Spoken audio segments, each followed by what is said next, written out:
குடியேற்றம் சம்பந்தமாக என்னன்னு சொன்னால் எங்களுடைய இரநதீவு கிராமத்திலே 1992ஆம் ஆண்டு இந்த மக்கள் 200க்கும் மேற்பட்ட குடும்பங்கள் இங்கிருந்து வெளியேறி இருக்கின்றார்கள்.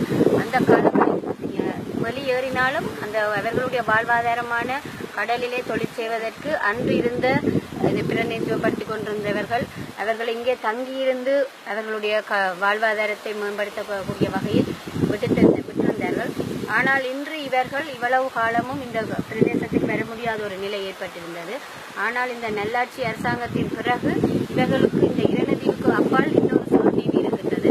சிறுதீவிலே 2 நாட்கள் 3 நாட்கள் தங்கியிருந்து அவர்களுடைய வாழ்வாதாரத்தை மேம்படுத்தக்கூடிய நிலை இன்றைய நல்லாட்சி அரசாங்கத்திலே ஏற்படுத்தி கொடுத்திருக்கின்றார்கள். ஆனால் இன்று அந்த 200 குடும்பங்களும் 336 குடும்பங்களாக பெருகி அவர்கள் இன்று தங்களுடைய சொந்த இடத்துக்கு தாங்கள் மேல்குடியேற்றம் செய்ய வேண்டும்.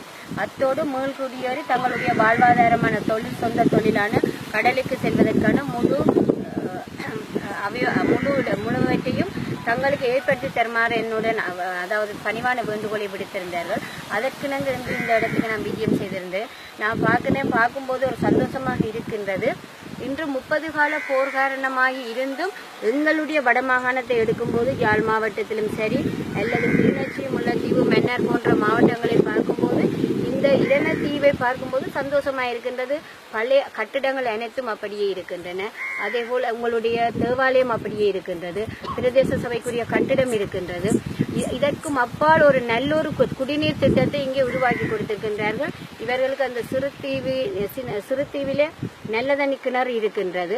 ஆனால் இந்த தேவாலயத்துக்கு கீழே 8 அடி அகலத்தில் தாழ்த்தத்தில் நல்லொரு அதாவது தண்ணி டேங்கை கட்டி கொடுத்திருக்கின்றார்கள். அதே போல் அங்காலே பாடசாலையை பார்த்தால் பாடசாலைக்கும் அதற்கு புறம்பான ஒரு தண்ணீர் தாங்கியை கட்டி கொடுத்திருக்கின்றார்கள். இந்த தண்ணீர் தாங்கி மூலம் மழை நீரையும் சேமித்து சிறுதீவிலிருந்து தண்ணியும் கொண்டு வந்து இந்த மக்கள் சந்தோஷமாக அந்த காலங்களில் குடியிருக்கின்றார்கள். ஆனால் இன்று தொழில்நுட்பம் எங்கேயோ வளர்ந்திருக்கின்றது. அந்த தொழில்நுட்பம் வளர்ந்தும் அவர்கள் மின்சாரத்தை கண்டும் படிப்பை அதில் விட வளர்ச்சி அடைந்தும் அவர்கள் சொந்த இடமான இந்த இரநதீவை வந்து அடைவதற்கான முழு முயற்சிகளையும் அவர்கள் செய்து வருகின்றார்கள். இதற்காக எங்களுடைய இந்த நல்லாட்சி அரசாங்கத்தின் ஊடாக நாங்கள் எதிர்வரும் காலங்களில் எங்களுடைய மேன்மை தங்கிய ஜனாதிபதி மைத்ரிபால சிறிசேன, கௌரவ பிரதமர் ரணில் விக்ரமசிங்கவுடன் கலந்து ஆலோசித்து இவர்களை மீண்டும் இந்த இடத்துக்கு குடியேற்றுவதற்கு முன்னர் இவர்கள் இங்கு தங்கியிருந்த இந்த மீனவ குடும்பங்கள் அவர்கள் தங்களுடைய வாழ்வாதாரத்தை மேம்படுத்துவதற்கு தங்கியிருந்து அவர்கள் தங்களுடைய தொழிலை செய்வதற்கு எங்களுடைய பணிவான வேண்டுகோளை அவர்கள் விடுத்திருக்கின்றார்கள். இதை அவர்களின் கவனத்துக்கு கொண்டு வந்து முதலில் தங்கியிருந்து அவர்களுடைய வாழ்வாதாரத்தையும் அவர்களுடைய தொழிலை செய்வதற்கான முழு ஏற்பாடுகளையும் நாங்கள் இவர்களுடன் கலந்து ஆலோசித்து செய்து தருவதற்கான முழு அழுத்தங்களையும் நான் அரசாங்கத்துக்கு கொடுப்பேன். அதற்கு பிறகுதான் இவர்களை மேல்குடியேற்றம் செய்வதற்கான வழிகளை நாங்கள் சமைக்க வேண்டும். ஏனென்று சொன்னால் இங்கே உடனடியாக வந்து மேல்குடியேற முடியாது. எவ்வளவு இது இருந்தாலும் இந்த பிரதேசம் 25 வருட காலமாக இவர்கள் விட்டு சென்று விட்டிருக்கின்றார்கள்.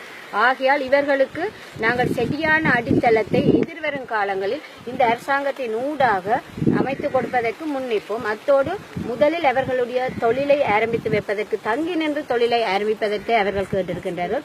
அதையும் எங்களுடைய ஜனாதிபதி அதே போல் பிரதமரின் கவனத்துக்கு கொண்டு வந்து இந்த மீனவ குடும்பம் அவர்கள் அன்றாடம் கடலுக்கு சென்று வந்துதான் தங்களுடைய தொழிலை ஆரம்பித்து தங்களுடைய வாழ்க்கையை கொண்டு செல்பவர்கள்.